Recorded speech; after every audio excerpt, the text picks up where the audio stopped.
Сәлем балақай, бүгін сенімен жұлдызды қыз бен айқанат құс туралы ертегіні тыңдайтын боламыз.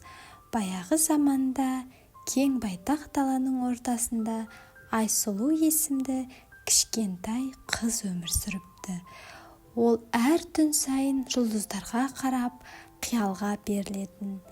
Егер жұлдыздар сөйлей алса, олар маған қандай сыр айтар еді деп көп ойлайды екен. Бір түні аспандағы ең жарық жұлдыз құлап түсті де, оның ішінен әппақ қанатты әдемі құс шықты. Құстың аты Айқанат еді. Ол былай деді: Айсұлу, сенің жүрегің таза, арманға толы. Мен сені жұлдыздар еліне апара аламын. Айсұлу қуанып құстың қанатына отырды. Екеуі көкке көтеріліп, биікке самғады. Олар бұлттардан өтіп айға қонды. Айсұлу жұлдыздардың арасынан мың түрлі түсті сәулелерді көріп таң қалды. Әрбір жұлдыз адамдардың арманы, деді Айқанат. Жақсы ой ойлаған жанның арманы аспанға ұшып, жұлдыз болып жанады.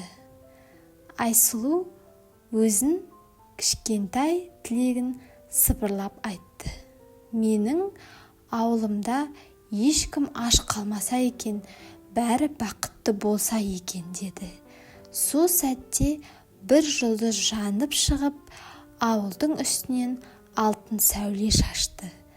Таң атқанда Айсұлу өз үйінің алдында оянып кетті. Бірақ таңғы аспанда жаңа бір жұлдыз ерекше жарқырап тұрды.